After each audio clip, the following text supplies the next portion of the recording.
تمام تعریفیں اللہ تعالیٰ جل مجدہ الکریم کے لیے، درود و سلام نبی کرم نور مجسم شفیع معظم احمد مجتبیٰ جناب حضرت محمد مصطفیٰ صلی اللہ تعالیٰ علیہ وسلم کی ذات والا صفات کے لیے حمد و صلوات کے بعد،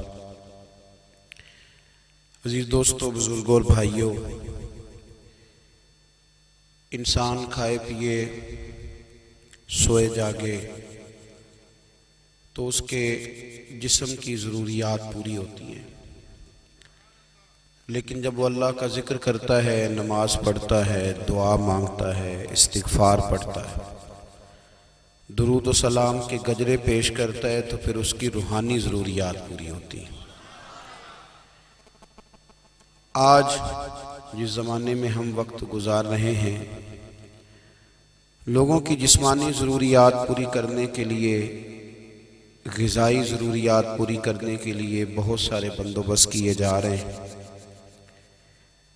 لیکن جتنا لوگ اپنی ظاہری ضروریات میں خود کفیل ہوتے جا رہے ہیں، اتنا ہی زیادہ وہ روحانی طور پر کمزور ہوتے جا رہے ہیں۔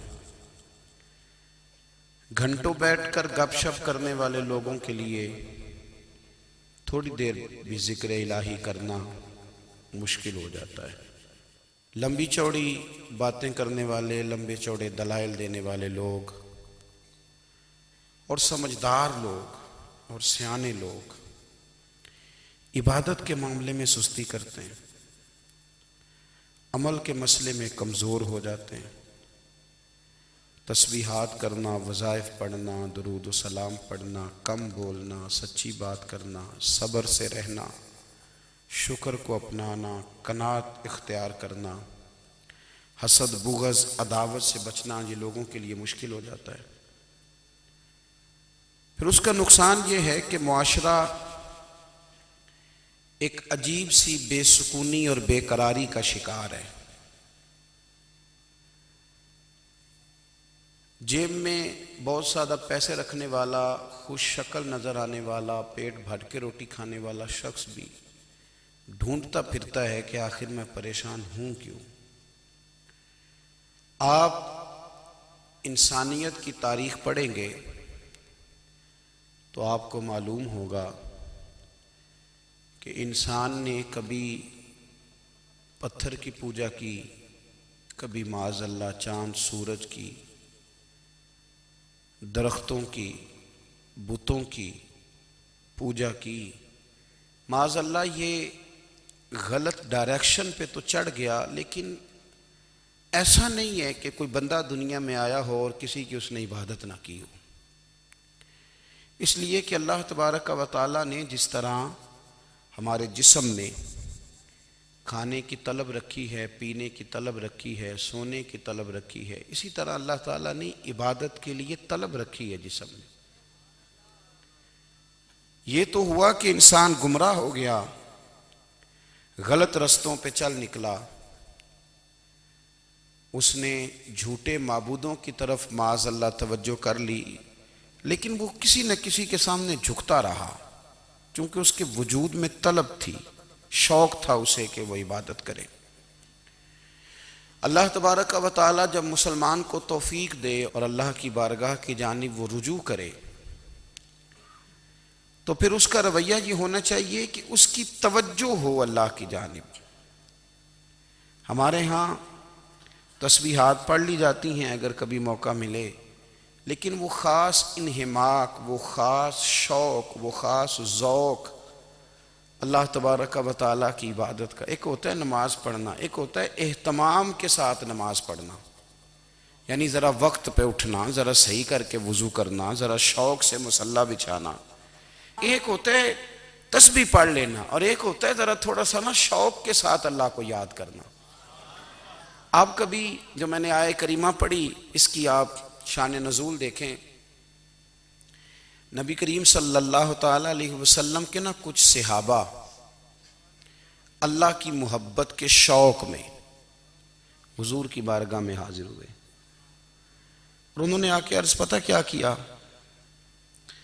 عرض کرنے لگے، یا رسول اللہ صلی اللہ تعالی علیہ وسلم سالوں بیت گئے ہیں سجدے کرتے ہوئے، حضور سالوں بیت گئے ہیں تسبیح پڑھتے ہوئے، سالوں بیت گئے کہتے ہوئے کہ سبحان اللہ وہ پاک ہے، ہمیں سالوں بیت گئے یہ کہتے ہوئے کہ اللہ اکبر وہی سب سے بڑا ہے، سالوں بیت گئے کہتے ہوئے کہ الحمدللہ ساری تعریفیں اللہ کے لیے، سالوں بیت گئے اس کی تسبیح کرتے، تحلیل کرتے، تکبیر کہتے۔ حضور اب نہ ہمارا اپنے رب سے ملنے کو جی چاہتا ہے، کبھی اے حقیقت منتظر نظر آ نہ لباس مجاز میں، لاکھوں سجدے تڑپ رہے ہیں میری جبین نیاز میں۔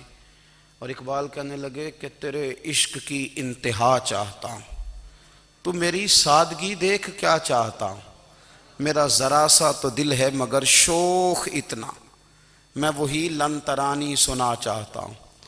میرا بھی دل کرتا ہے کہ اللہ میں تجھے کہوں میں تجھے دیکھنا چاہتا ہوں، جس طرح حضرت موسیٰ کلیم علیہ السلام نے کہا تھا، اور تو مجھے کہے کہ لن ترانی تو نہیں دیکھ سکتا، ذرا سا تو دل ہے مگر شوق اتنا، میں بھی وہی لن ترانی سنا چاہتا ہوں۔ پھر کہنے لگے بھری بزم میں راز کی بات کہہ دی، بڑا بے ادب ہوں سزا چاہتا ہوں۔ دیکھو سب لوگوں کے بیچ ہی میں نے یہ کہہ دیا۔ میرے عزیز صحابہ نا شوق میں، کتنے سارے لوگ ہیں آپ، کتنی ماشاءاللہ بڑی تعداد میں آپ آئیں، ہم بھی کبھی اس شوق میں گئے ہیں کہ ہمارے رب کو دیکھنے کو دل چاہتا ہے، ہمارا جی چاہے وہ کبھی ہمیں ملے، ہم کبھی اس کی زیارت کریں، اس کی بارگاہ کرم میں ہم حاضر ہوں۔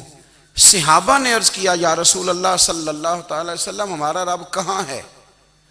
ہمارا نا اپنے رب کو دیکھنے کو جی چاہتا ہے۔ جب صحابہ نے یہ عرض کیا تو اللہ نے قرآن مجید نازل کیا، فرمایا وَإِذَا سَأَلَكَ عِبَادِي أَنِّي فَإِنِّي قَرِيبٌ، محبوب جب میرے بندے آپ کی بارگاہ میں آ کے میرے بارے میں پوچھیں نا تو ان سے کہہ دینا میں ان کے قریب ہی ہوں، قریب ہی ہوں۔ دلیل کیا ہے؟ بھائی اذا دان، یہ جب بھی مجھ سے دعا مانگیں گے میں ان کی دعاؤں کو قبول فرماؤں گا، میں ان کے قریب ہوں، میں ان کے قریب ہوں، یہ جب بھی دعا مانگیں گے نا میں قبول کروں گا، میں ان کے قریب ہوں۔ اللہ تبارک و تعالیٰ کے بندے اللہ سے محبت کرتے، رب کی بارگاہ میں جھکتے، اس کو اپنے دکھ سناتے، اس کے پیارے محبوب صلی اللہ تعالیٰ علیہ وسلم کا وسیلہ لے کے اس کے حضور حاضر ہو جاتے، پیشانیاں سجدوں سے روشن ہوتی۔ ہم نا ہر چیز کے لیے وقت نکالتے ہیں، ہر چیز کے لیے، لیکن عبادت کے لیے وقت نہیں نکالتے۔ ہر شے آباد ہے، ہر شے، ہماری فیس بک بھی آباد ہے، واٹس ایپ بھی آباد ہے، ہمارے ٹویٹر بھی آباد ہیں، ہماری ہر چیز آباد ہے، سب سے کم آباد ہمارا مصلی رہ گیا ہے، سب سے کم۔ وہ لوگ اب ڈھونڈنے سے ملتے ہیں جن کی بغل میں مصلی ہوتا تھا۔ میرے بھائی آپ کتنا کو دنیا کے پیچھے بھاگو گے تھکا دے گی، کتنا دولت کے پیچھے بھاگو گے تھکا دے گی۔ آپ جب اپنی زندگی میں جمع تفریق کرو گے نا تو مرتے وقت احساس ہوگا کہ سارا کچھ تو لوگوں کے لیے کیا، اپنے لیے تو کر ہی کچھ نہیں سکے۔ اور ہم عبادت کے معاملے میں بہانے بازی بھی کرتے ہیں، ہم کہتے ہیں اوہو رزق کمانا بھی تو عبادت ہی ہے نا، تو میں حلال روزی کے لیے جا رہا ہوں یہ بھی تو عبادت ہے نا۔ میری طرح کے لوگ کہہ دیتے ہیں کہ میں سویرے اٹھ کے مدرسے میں کچھ اسباق دیکھتا ہوں تو یہ بھی تو عبادت ہے، میں بیان کرنے کے لیے مطالعہ کرتا ہوں تو یہ بھی تو عبادت ہے نا، اتنے لمبے سفر کر کے ملک میں دنیا میں گھومتا ہوں تو یہ بھی تو میں عبادت ہی کر رہا ہوں۔ اب اسپیشل نفلوں کے لیے وقت کس طرح نکلے، اسپیشل کر کے تسبیح میں کیسے چلاؤں، میں سارا کچھ ہم بہانے بنا لیتے ہیں نا۔ میرا سوال یہ ہے کہ یہ ساری باتیں صحابہ کو، نبی کریم کو، دیگر لوگوں کو بھی تو پتہ تھی نا، لیکن آپ غور تو کریں 23 سال حضور کو وقت ملا، مختصر وقت ظاہراً تبلیغ کرنے کے لیے، پوری دنیا میں دین بھی پھیلانا ہے، گھر میں 11 ازواج ہے، 4 بیٹیاں ہیں، ان کی اولادیں، سارے کام کاج بھی دیکھنے ہیں، لیکن سیدہ طیبہ طاہرہ حضرت عائشہ صدیقہ رضی اللہ تعالیٰ عنہ فرماتی ہیں سارا دن تبلیغ کرتے، ہر غلام کے دکھ سنتے، گھر میں آتے تو اپنے گھر والوں کا خیال کرتے، کام میں ہمارا ہاتھ بٹاتے۔ قربان جاؤں، کہتی ہیں زمانہ سارا سو جاتا لیکن آمنہ کے لال مصلی بچھا لیتے۔ دنیا سو گئی ساری، سب سو گئے، جو خدام تھے، وہ جو غلام تھے، وہ سو گئے۔ صحیح مسلم میں لفظ ملیں گے، سیدہ پاک فرماتی ہیں او میرے نبی کے غلاموں، میں نے یہ رنگ بھی دیکھا ہے کہ حضور نے اتنا کھڑے رہے، اتنا قیام کیا، اتنا قیام کیا کہ مقدس پیروں میں ورم آ گئے، سوج گئے پیر، اتنے بڑے۔ دل پہ ہاتھ رکھ کے نہیں بتا سکتا کہ میرے کبھی نماز میں پیر سوج گئے ہوں، کوئی نہیں بتا سکتا۔ بچوں کی روٹی کماتے تھک گئے بات الگ ہے، ہم سیر کرنے گئے تو تھک گئے بات الگ ہے، لیکن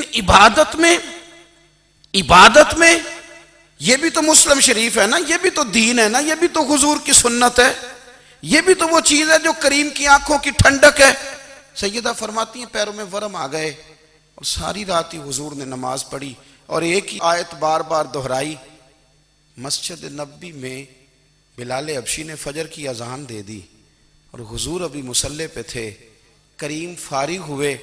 میں نے عرض کی یا رسول اللہ صلی اللہ علیہ وسلم، آپ کے تو صدقے اللہ اگلے پچھلوں کے گناہ معاف کرے گا، تو آپ اتنی آہوزاری کیوں فرماتے ہیں؟ آپ تو شفیع ہیں، آپ تو انبیاء کے امام ہیں۔ تو حضور نے فرمایا عائشہ تم نے گنوایا ہے نا میرے اللہ کی مجھ پر کتنی رحمت ہے، افلا اکون عبدا شکورا، فرمایا اگر اس نے اتنی نعمتیں دی ہیں تو کیا میں اس کا شکر گزار بندہ نہ بنوں؟ میں شکر گزار بندہ نہ بنوں اس کا؟ پھر اگر اتنی نعمتیں اس نے دی ہیں، مجھے اتنا نوازا ہے، تو پھر میں اس کے سامنے سجدے نہ کروں؟ او میرے بھائی، بڑے قابل فخر لوگ ہیں ہم کہ ہم نبی پاک کے غلام ہیں، ہم قابل فخر ہیں کہ نبی کریم کے غلام ہیں۔ کیا کبھی اس غلامی کے شکرانے میں بھی 2 نفل پڑھے کہ یا اللہ تیرا شکر ہے تو نے ہمیں حضور کا غلام بنایا ہے؟ یاد رکھیں کہ اپنی روحانی زندگی کو آباد کریں، استغفار پڑھیں، تسبیحات کریں۔ حضرت عبداللہ ابن عمر رضی اللہ تعالیٰ عنہ حضرت عمر کے صاحبزادے، مکہ مکرمہ میں ان کی قبر ہے۔ میں نے جب انہیں پڑھا تو مجھے ان سے بڑا پیار ہو گیا، لیکن آپ کو پتہ ہے وہاں جا کے کسی شخص کا مزار تلاش کرنا یا پوچھنا ایک مشکل کام ہوتا ہے۔ تو ایک دفعہ میں مکہ شریف میں حاضر تھا، تو ایک گاڑی والا ڈرائیور مجھے کہنے لگا کہ مولانا میں آپ کو جانتا ہوں، مجھے آپ سے محبت ہے، ایک بات بتاؤں آپ کو؟ میں نے کہا بتاؤ۔ کہنے لگے حضرت عبداللہ ابن عمر کی قبر دیکھنی ہے۔ میں نے کہا یہ تو نہیں کہہ رہا، یہ کسی نے بندوبست کرایا ہے، یہ اللہ نے تیرے دل میں بات ڈالی ہے، یہ ہو گیا تو لے چل مجھے۔ حضرت عبداللہ ابن عمر کو نبی پاک نے فرمایا تھا راجل صالح، یہ نیک بندہ ہے، یہ متقی آدمی۔ حضرت عبداللہ ابن عمر رضی اللہ تعالیٰ عنہ سیدنا فاروق اعظم رضی اللہ تعالیٰ عنہ کے صاحبزادے ہیں، اور ان کی ہمشیرہ سیدہ حفصہ رضی اللہ تعالیٰ عنہ حضور کی زوجہ محترمہ ہیں۔ ایک دن اپنی ہمشیرہ سے کہنے لگے کہ نبی کریم صلی اللہ تعالیٰ علیہ وسلم گھر میں آئے نا، اور اگر حضور غم امت میں پریشان نہ ہوں، طبیعت کو حشاش بشاش دیکھو، تو ذرا پوچھنا تو صحیح حضور کا میرے بارے میں کیا خیال ہے، پوچھنا تو صحیح کہ کریم کی بارگاہ میں میرا کیا مقام ہے، میرے بارے میں حضور کیا فرماتے ہیں۔ اب بہن کو کام بتائے اور بتائے بھی بھائی، اور پھر بہن وہ کام نہ کرے، یہ تاریخ میں ہوتا نہیں۔ حضرت عمر فاروق رضی اللہ تعالیٰ عنہ کی صاحبزادی ام المومنین رضی اللہ تعالیٰ عنہ فرماتی ہیں کہ میں تو بس منتظر تھی، انہوں نے تو کہا تھا نا کہ اگر تم حشاش بشاش دیکھو تو بات کرنا، لیکن حضور تشریف لائے، میری باری تھی، میرے گھر تشریف لائے، کھانا پیش کیا تو فوراً میں نے عرض کی حضور ایک بات پوچھنی تھی۔ تو حضور نے فرمایا پوچھئے۔ میں نے عرض کی حضور میرے بھائی عبداللہ ابن عمر کے بارے میں آپ کا کیا خیال ہے؟ نوجوانوں میری بات پہ غور کرنا، میرے بھائی کے بارے میں آپ کا کیا خیال ہے؟ تو نبی کریم صلی اللہ تعالیٰ علیہ وآلہ وسلم نے میری طرف دیکھا، اور پھر حضور زیر لب تھوڑا مسکرائے، اور بریلی کے امام کہتے ہیں کہ حضور مسکرا دیتے تھے نا تو جو بڑا دکھی ہوتا تھا وہ بھی ہنس پڑتا تھا۔ اب سوال پیدا ہوتا تھا کہ پھر تو اس مسکراہٹ کے لیے انتظار کرنا پڑتا ہوگا کئی کئی مہینے کہ حضور مسکرائیں تو رونے والے ہنسیں، تو اعلیٰ حضرت فرماتے ہیں نہیں، انتظار نہیں کرنا پڑتا، یہ مسکراتے رہنا تو حضور کی عادت ہے۔ جس کی تسکین سے روتے ہوئے ہنس پڑے اس تبسم کی عادت پہ لاکھوں سلام۔ یعنی یہ تو عادت ہے حضور کی مسکراتے رہنا، اس کے لیے انتظار نہیں کرنا پڑتا۔ بھائیو آپ خیال رکھیں گے، غور کریں گے، حضرت عبداللہ ابن عمر رضی اللہ تعالیٰ عنہ کے بارے میں پوچھا تو سیدہ فرماتی ہیں کہ نبی کریم صلی اللہ تعالیٰ علیہ وسلم نہ زیر لب مسکرائے اور فرمایا حفصہ تیرا بھائی ہے تو اچھا، لیکن میں نے سنا ہے کہ عشاء کی نماز پڑھتا ہے تو فجر تک سویا ہی رہتا ہے۔ او نوجوانوں، 10 بجے تک سونے کی بات نہیں ہوئی، 9 بجے تک سونے کی بات نہیں ہوئی، 11 بجے اٹھنے کی بات نہیں۔ حضور فرمانے لگے میں نے سنا ہے کہ عشاء کی نماز پڑھ کے سو جاتا ہے اور فجر تک سویا ہی رہتا ہے، اسے چاہیے کہ تہجد کے وقت اٹھا کرے، اللہ کی بارگاہ میں حاضر ہوا کرے، آہوزاری کرے، سجدے کرے، عبادت کرے۔ اٹھتا ہے اور فجر میں جا کے اٹھتا ہے۔ حضرت جناب حفصہ رضی اللہ تعالیٰ عنہ کہتی ہے میں نے جناب عبداللہ ابن عمر کو پیغام دیا اور میں نے کہا میرے جوان بھائی سن، نبی پاک نے فرمایا ہے تو اچھا پر تہجد میں نہیں اٹھتا، نفل نہیں پڑھتا۔ او میری ملت کے جوانوں، مزہ نہیں آ جاتا جب ساری دنیا سوئی ہو، ساری دنیا، اور بستر بھی گرم ہو اور نیند بھی پورا غلبہ کر رہی ہو، اور اچانک گھنٹی بجے دماغ میں، آنکھ کھلے، گھڑی پہ نظر پڑے، 3:30 4 بجے کا پیغام گھڑی بتائے، اور کوئی چڑھتی جوانی والا اٹھ کے وضو کرے، اور جب وہ مصلی کھول کے بچھائے تو مدینے والے محبوب کہتے ہیں کہ ہر نماز پہ رب ثواب دیتا ہے، اور جو اٹھ کے تہجد کی نماز پڑھے اسے دیکھ کے تو رب مسکراتا ہے، جو اس کی شان کے لائق ہے، جو اس کی شان کے لائق، وہ مسکراتا ہے، خوش ہوتا ہے کہ میرا بندہ تہجد میں اٹھ گیا، وہ مسکراتا ہے۔ کاش ہماری صبحیں کبھی اپنے مالک کے نام ہو جائیں، کاش کے صبحیں۔ حضرت ابو الحسن رحمۃ اللہ تعالیٰ علیہ حضرت معاذ ابن جبل رضی اللہ تعالیٰ عنہ کے پاس بیٹھا کرتے تھے، فرماتے ہیں ان سے جو پیار بڑھا تو پھر میرا مصلی سے بھی بڑھ گیا۔ تابعی ہیں، فرماتے ہیں صحابی رسول سے محبت ہوئی تو ذکر سے بھی ہو گئی، پھر درود شریف سے بھی ہو گئی، محبت ان سے بڑھی تو پھر اللہ نے مسجد کا پیار بھی بڑھا دیا۔ آپ فرماتے ہیں کہ میری ہر وقت بھی یہ چاہتی تھی کہ بس اللہ اللہ کروں، بس اللہ اللہ کروں، بس نہ میں ذرا تھوڑی جان چھڑاؤں لوگوں سے، کوئی 10 منٹ ملے تو میں کچھ 4 نفل پڑھ لوں، میں تھوڑا سا نہ بچوں لوگوں سے، اور مجھے تسبیح ملے تو میں نہ کچھ 400-500 دفعہ استغفار پڑھوں، سبحان اللہ، الحمدللہ، اللہ اکبر، لا حول ولا قوت الا باللہ، میں نہ تسبیحات پڑھوں۔ فرماتے ہیں کہ بچے تھے گھر میں 6-7، غربت تھی، کام ملتا کوئی نہیں تھا، اور میں کام چور نہیں تھا، کام ڈھونڈتا تھا، پر اللہ کی قدرت کے کام نہیں ملتا تھا۔ فرماتے ہیں کہ میں نے ایک دن اپنی اہلیہ سے کہا کہ آج میں پھر جاتا ہوں کام ڈھونڈنے، تو میری بیوی بڑی فرما بردار تھی، پر اس دن نہ غربت کے ہاتھوں تنگ آ کے کہنے لگی آج نانا کوئی تو چیز لے کے آیا، تو مجھ سے بچوں کی بھوک نہیں دیکھی جاتی، یہ سب روگاں دا روگ محمد جس دا نام غریبی، کنڈ بلا کے لنگ جاندے نہیں دوست یار قریبی، تو آج نہ کچھ لے کے آیا تو میں بچے لے کے چلی جاؤں گی۔ شیخ فرماتے ہیں کہ میں بڑا پریشان گھر سے نکلا، پر میں نے صبح سے لے کے زور تک کام ڈھونڈا، کام ملا کوئی نہیں، تو میرے دل میں خیال آیا چلو کام نہیں ملتا تو اللہ اللہ تو کرے نا، چلو بندوں کی مزدوری نہیں ملتی تو رب کریم کی عبادت ہی کرتے ہیں۔ فرماتے ہیں کہ میں نے نا فرات کے پانی سے وضو کیا، نہر کے، شدید دھوپ تھی، ساتھ ریت تھی اور ریت تپ رہی تھی، میں نے اپنا رومال وہیں مصلی کے طور پر بچھا لیا، اور فرماتے ہیں کہ زور سے لے کر عصر تک نماز پڑھی، دھوپ بھی پورے زور پہ، پر میرے سجدے کا ذوق بھی پورے زور پہ۔ فرماتے ہیں سورج بھی چمک رہا ہے اور رب کی عبادت کا ذوق بھی پورے زور پہ، میں سجدہ کروں تو پھر میرا اٹھانے کو جی نہ چاہے، میرے استاد لکھا کرتے تھے، یہ ان کا شعر ہے، وہ کہا کرتے تھے مجھے سوز دے، مجھے ساز دے، اور مجھے نیم شب کا نیاز دے، دم سجدہ خود کو میں توڑ دوں، مجھے ایسا ذوق نماز دے، اور میں تیری بہار کا پھول ہوں، میں کھلا بھی ہوں تو تیرے لیے، مجھے میری شاخ سے توڑ لے، مجھے اپنی زلف کا ناز دے۔ بھائی فرماتے ہیں کہ عصر تک میں نے نفل پڑھے، دل ڈھلنے لگا، عصر کی نماز پڑھی اور میں وہاں سے چلا۔ اب میں جب نکلنے لگا تو دل میں خیال آیا کہ چھوٹی چھوٹی دیواریں ہیں گھر کی، بغیر کچھ لیے جاؤں گا تو بیوی دور سے دیکھے گی تو شور کرے گی کہ پھر خالی ہاتھ آ گیا ہے۔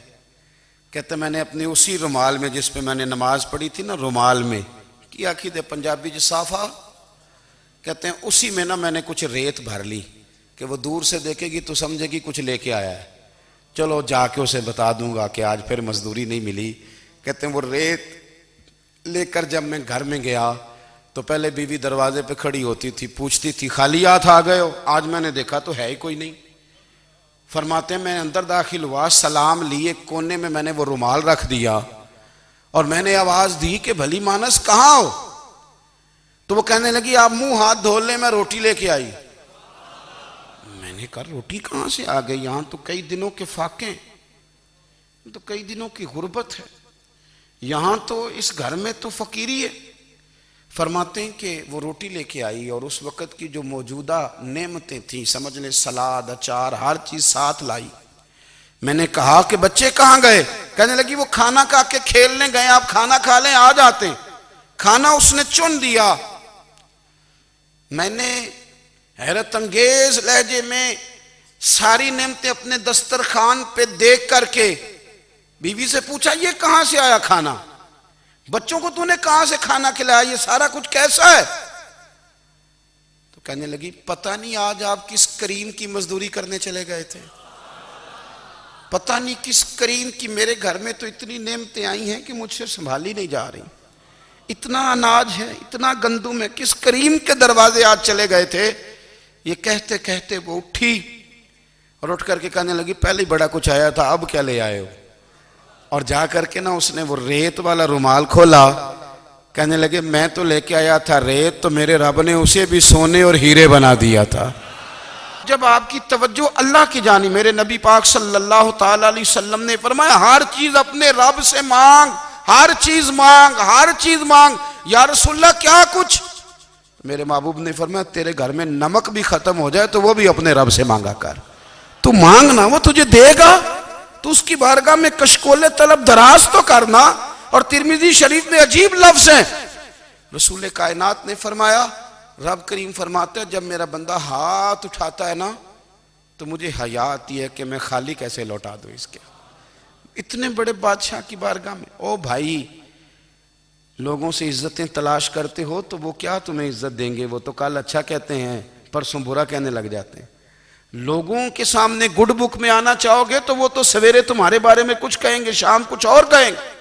اپنی روحانی زندگی آباد کریں، اپنے مسلح کو وقت دیں، اور دنیا سے چھپ کر اس موبائل کو بند کر کے اور اپنے آپ سے بھی چھپ کے اور تنہا ہو کے چھپا کے سارا کچھ اپنے آنسو اپنے رب کی بارگاہ میں پیش کریں، اس کے حضور حاضری دیں۔ سنو نا ترمذی کی حدیث، اور اسے یاد رکھنا، نبی پاک علیہ السلام نے فرمایا اپنے دکھ لوگوں کے سامنے نہ بیان کرنا، سیٹھوں نوابوں کو نہ بتاتے پھرنا، دنیا داروں کے سامنے جا کے نہ رونا کہ میں تکلیف میں ہوں۔ فرمایا اگر دنیا داروں کو دکھ بتاؤ گے رب تمہیں کبھی غنی نہیں کرے گا، اور لوگ ہیں کہ الٹا مذاق اڑائیں گے۔ آپ کی جس سے بڑی پکی یاری ہے نا، پکی، وہ تب تک پکی ہے جب تک آپ نے 50,000 مانگا نہیں، اور جس وقت آپ نے کہہ دیا کہ میں مجبور ہوں میری مدد کر تو پھر ختم ہو گئی دوستی۔ لوگوں کے تعلقات آپ کے ساتھ تب تک ہیں جب تک آپ ان سے کوئی ضرورت وابستہ نہیں کرتے۔ کریم محبوب فرمانے لگے بندوں کے سامنے دکھ نہ بیان کرنا، اللہ تجھے کبھی غنی نہیں کرے گا، تو اپنے دکھ اپنے رب کو بتا، تو دعائیں مانگ، تو اس کی بارگاہ میں حاضر ہو، تو اس کے حضور عرض کر۔ فرمایا اپنے دکھ اپنے رب کو بتا، وہ جلدی کرے یا دیر سے کرے تجھے ساری دنیا سے بے نیاز کر دے گا، تجھے کسی کا محتاج نہیں رہنے دے گا۔ اپنے مسلح کو، اپنی دعاؤں کو. ایک بزرگ فرماتے ہیں میں نے دعا مانگنے کا طریقہ اپنی بیوی سے سیکھا. دعا مانگنے کا طریقہ اپنی، سیکھنے والے تو اپنے بچوں سے بھی سیکھ لیتے ہیں، سیکھنے والے تو ہر ایک سے سیکھتے ہیں. وہ کہتے ہیں میں نے دعا مانگنے کا سلیقہ اپنی بیوی سے سیکھا ہے. حضرت وہ کس طرح؟ فرمانے لگے میری بیوی نے نا مجھے کوئی کام بتایا، کچھ پیسوں کی ضرورت کے لیے کہا، تو میں نے اسے کہا کہ بھئی ابھی میرے پاس نہیں ہے، کچھ دنوں میں آتے ہیں تو میں دے دوں گا.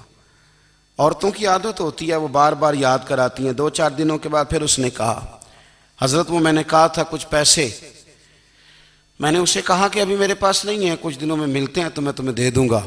اس نے کچھ دنوں کے بعد پھر کہا حضور وہ میں نے کچھ پیسے کہے تھے.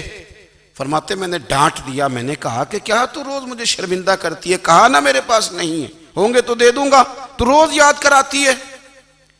فرماتے ہیں اس نے پہلے تو میری ڈانٹ کو سہا، پھر میرے سخت جملوں نے اس کی آنکھوں میں آنسو پیدا کر دیے، پھر اس نے اپنے آنچل میں اپنے اس دکھ کو سمیٹا، اور پھر اس نے ایک جملہ کہا تو میں رو پڑا، اور مجھے اپنے رب سے مانگنے کا طریقہ آ گیا. مجھے کہنے لگی حضرت جی آپ نے ڈانٹ دیا میں نے سہ لیا، پر آپ ہی میرے شوہر ہیں، بتائیں نا آپ سے نہ کہوں تو میں کس سے جا کے کہوں.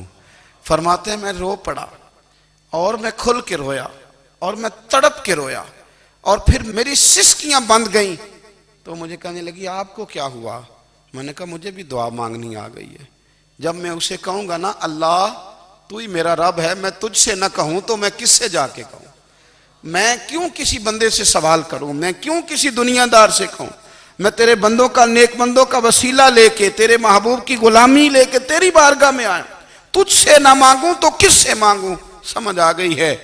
جب میں اس رنگ میں مانگوں گا تو پھر رب میرے اوپر بڑا ہی فضل فرمائے گا، وہ میرے اوپر بڑی رحمت کرے گا، وہ میرے لیے آسانیاں کرے. عزیز دوستو ہم اس طرح کرنے لگ گئے ہیں کہ ہم نے نا اپنے تعلقات پر اعتماد کرنا شروع کر دیا ہے.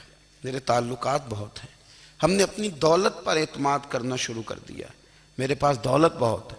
ہم نے اپنے علم پر، اپنی شہرت پر اعتماد کرنا شروع کر دیا ہے کہ میرے پاس فلاں چیز بہت ہے.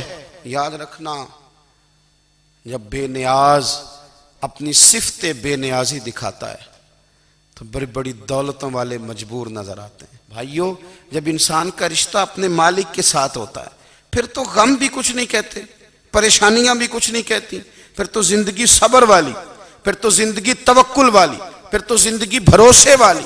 پھر انسان اپنے آپ کو رسوا نہیں کرتا، دنیا داروں سے امیدیں اس کی ختم ہو جاتی، امیدیں اللہ رسول سے لگا لیتا ہے، مضبوط ہو جاتا ہے، مضبوط، طاقتور ہو جاتا ہے، خوددار ہو جاتا ہے، باوقار باعزت ہو جاتا ہے.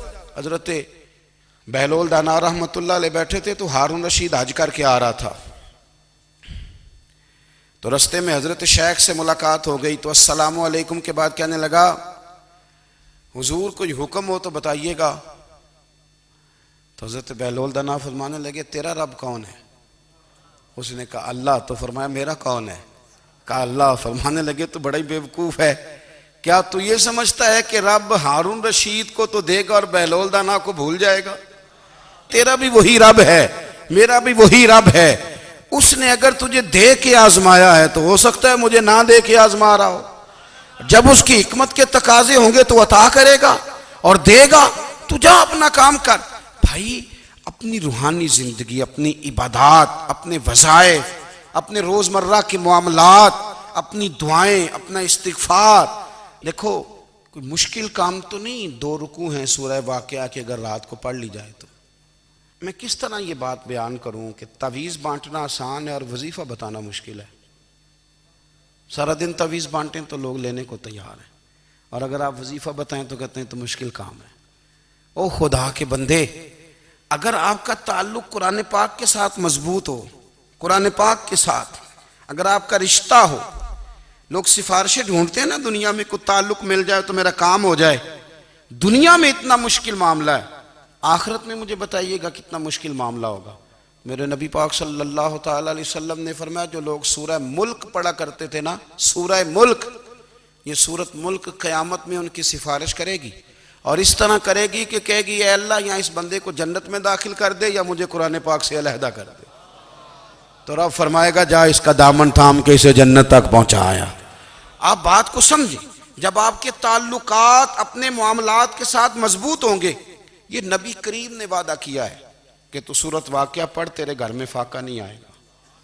حضرت عبداللہ ابن مسعود رضی اللہ تعالیٰ عنہ بیمار تھے تو حضرت عثمان غنی رضی اللہ تعالیٰ عنہ تیمارداری کے لیے تشریف لے گئے اور جا کر کے کہا کہ آپ بڑے بیمار ہیں، آپ کی بیٹیاں زیادہ ہیں، میں چاہتا ہوں کہ خزانے میں سے کچھ مدد کروں۔ تو سیدنا عبداللہ ابن مسعود رضی اللہ تعالیٰ عنہ اٹھ کے بیٹھ گئے اور کہنے لگے امیر المومنین، اللہ آپ کو میری طرف سے میری بیٹیوں کی طرف سے بہتر صلہ دے، میری بیٹیوں کو کسی خزانے کی ضرورت نہیں، میں نے انہیں خزانہ دے دیا ہے۔ کہا جناب آپ نے کون سا خزانہ دیا ہے، میں آپ کے مالی معاملات کو جانتا ہوں۔ تو فرمانے لگے امیر المومنین، میرے نبی کریم نے فرمایا ہے جو سورۃ واقعہ پڑھے اسے کبھی فاقہ نہیں آتا، میں نے بیٹیوں کو یاد کرا دی ہے، یہ خزانہ میں نے انہیں دے دیا ہے۔ وہ سارے والدین سنیں جو بیٹیوں کے لیے پریشان رہتے ہیں۔ حضرت عبداللہ ابن مسعود نصیحت کر رہے ہیں، فرمانے لگے میں نے سورۃ واقعہ یاد بھی کرا دی ہے، پڑھنے کی عادت بھی ڈال دی ہے۔ حضور نے فرمایا ہے جو سورۃ واقعہ پڑھے اسے فاقہ نہیں آتا۔ کہنے لگے چاند تو اپنی جگہ چھوڑ سکتا ہے، سورج گر سکتا ہے، تارے ٹوٹ سکتے ہیں، پر مدینے والے رسول کی بات غلط نہیں ہو سکتی۔ حضور نے فرمایا فاقہ نہیں آئے گا تو انشاءاللہ کبھی بھی نہیں آئے گا۔ کرنے کا کام یہ ہے کہ ہم اپنے معاملات، اپنی عبادات، اپنی دعائیں کبھی 10 منٹ عادت ہو جائے نا دعا مانگنے کی علیحدہ سے رات کو۔ حضور نے فرمایا جو فرض نماز کے بعد دعا مانگے اللہ اس کی قبول کر لیتا ہے۔ نبی پاک صلی اللہ تعالیٰ علیہ وسلم نے فرمایا اللہ مسافر کی دعا قبول فرماتا ہے۔ حضور نے فرمایا اللہ مظلوم کی دعا قبول فرماتا ہے۔ حضور نے فرمایا بیمار سے دعا کراؤ اللہ اس کی دعا قبول فرماتا ہے۔ میرے نبی پاک نے فرمایا ماں باپ جب بھی اولاد کے لیے ہاتھ اٹھائیں، ویسے تے بلے شاہ تو آسمانی اڈدیاں ہی پھڑ دیں، جڑا گھر بیٹھا انہوں بڑھیا ہی نہیں۔ حضور فرمانے لگے ماں باپ جب بھی اولاد کے لیے دعا فرمائیں اللہ ان کی دعا کو قبول کرتا ہے۔ آپ اپنا تعلق بنائیں، دعا کے ساتھ، عبادت کے ساتھ، مصلی کے ساتھ رشتہ بنائیں، استغفار پڑھیں۔ صلاح الدین ایوبی صلیبی جنگوں میں تھے، رات کو مسجد اقصیٰ میں نماز پڑھی تو پریشان تھے۔ ایک بزرگ سے ملاقات ہوئی تو وہ کہنے لگے کہ آپ بڑے پریشان ہیں۔ کہنے لگے حضور پریشان اس لیے ہوں کہ پہلے ہی مسلمان کمزور ہے، اب میں نے سنا ہے دشمن کا ایک بحری بیڑا وہ جنگی سامان سے بھرا ہوا آ رہا ہے، تو اب ان کے پاس اور تلواریں اور نیزے آ جائیں گے، مسلمانوں کے پاس پہلے ہی وسائل کی کمی ہے، پریشان ہوں کس طرح کر کے مقابلہ کریں گے۔ یہ بات کہتے ہی صلاح الدین ایوبی نے بزرگوں سے کہا حضور آپ بھی دعا کرنا، دعا کی بڑی طاقت ہے۔ میرے نبی پاک نے فرمایا دعا مومن کا ہتھیار ہے، دعا مومن کا۔ حضور نے فرمایا تقدیر کو سوائے دعا کے کوئی چیز نہیں بدل سکتی، دعا مومن کا ہتھیار ہے، یہ کافر کے پاس کوئی نہیں، یہ ہتھیار ہے مومن کا۔ اللہ کرے آپ کو سمجھ آئے، پھر سنیں کئی بار کہہ چکا ہوں یہ ہتھیار ہے۔ کافر کے مقابلے میں جو تیرے پاس سب سے بڑا ہتھیار ہے وہ دعا ہے۔ دعائیں کرانی چھوڑ دی، کرنی چھوڑ دی، لینی چھوڑ دی۔ حضرت سیدنا انس بن مالک رضی اللہ تعالیٰ عنہ فرمایا کرتے تھے میں نے وہ رنگ دیکھا ہے جب حضور دعا مانگتے تھے اور حضور کی مقدس آنکھوں میں آنسو بھی ساتھ ہی بہا کرتے تھے، میں نے وہ انداز دیکھا ہے۔ تو صلاح الدین ایوبی بزرگ سے کہنے لگے آپ بھی دعا کیجیے، اور خود رونے لگے اور سر سجدے میں رکھ کے رونے لگے، اور عشاء سے لے کر فجر تک روئے، خوب روئے۔ صبح وہ بزرگ آئے تو صلاح الدین ایوبی کا خوبصورت اور ہنستا ہوا چہرہ دیکھا، کہنے لگے آپ بڑے خوش ہیں، رات تو میں نے بڑے روتے ہوئے دیکھا تھا۔ تو کہنے لگے حضور وہ جو بحری بیڑا آ رہا تھا نا وہ پانی میں ڈوب گیا ہے، اب وہ نہیں آ رہا، ابھی خبر آئی ہے تو میں بڑا خوش ہوں۔ بزرگ کہنے لگے اٹھ سینے سے لگ، اور سن ایک بات، وہ بحری بیڑا پانی میں نہیں ڈوبا، وہ تیرے آنسوؤں میں ڈوب گیا ہے۔ وہ جو تو رات رویا ہے نا رب کریم کی بارگاہ میں تو وہ ڈوب گیا ہے۔ بھائی اپنا مصلی کا، عبادت کا، وظائف کا، اللہ اللہ کا سلسلہ اس کو مضبوط کریں، اپنی دعاؤں کے تعلق کو مضبوط کریں۔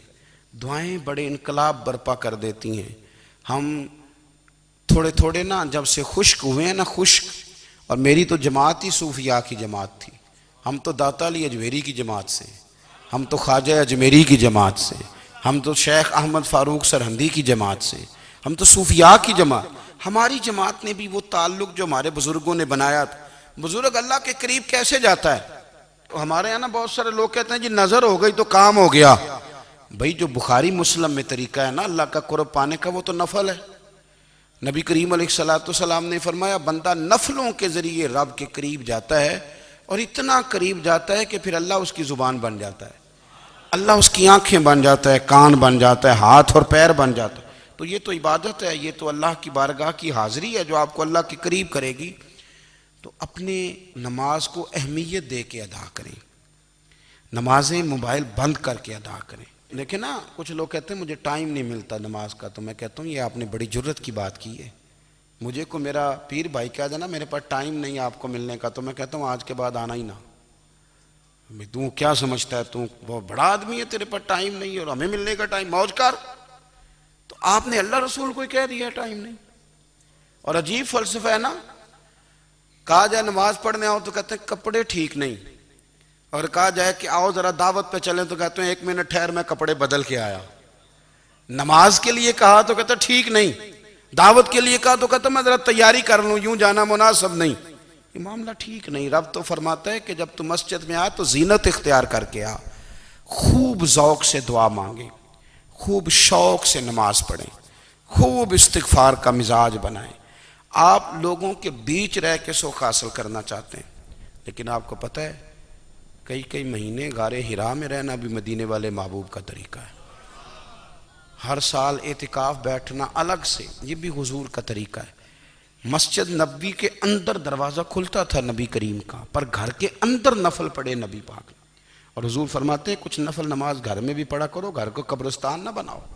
ہمارا گھر اللہ کے ذکر سے آباد ہوگا اگر ہم نماز پڑھیں گے نا۔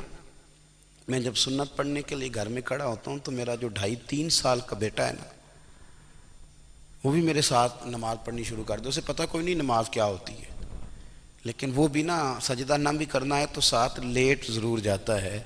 پتہ چلا بچے لیکچر دینے سے نماز نہیں پڑھتے، نماز شروع کر دیں تو بچے بھی شروع کر دیتے ہیں۔ ہم جب پریشان ہوتے ہیں تو لیکچر دیتے ہیں، تو لیکچر تو باہر شاید چل جائے، گھر میں کیسے چلے گا؟ گھر میں تو عمل چلے گا۔ تو میرے عزیز، آج کے اس روحانی اجتماع میں ہمارے دوستوں نے جو محنت کی، ہم نے بار بار اپنی نیت سے پوچھا خدا ہمیں معاف کرے اگر کوئی ذاتی شہرت ہے، کوئی ہمارے ذاتی مفادات ہیں، رب ہمیں ہدایت دے۔ ہماری یہ خواہش تھی کہ روحانی اجتماع ہمیں تھوڑا سا اللہ اور اس کے رسول کے جانب مائل کرے، کچھ ہمارا رشتہ مصلی کے ساتھ مضبوط کرے۔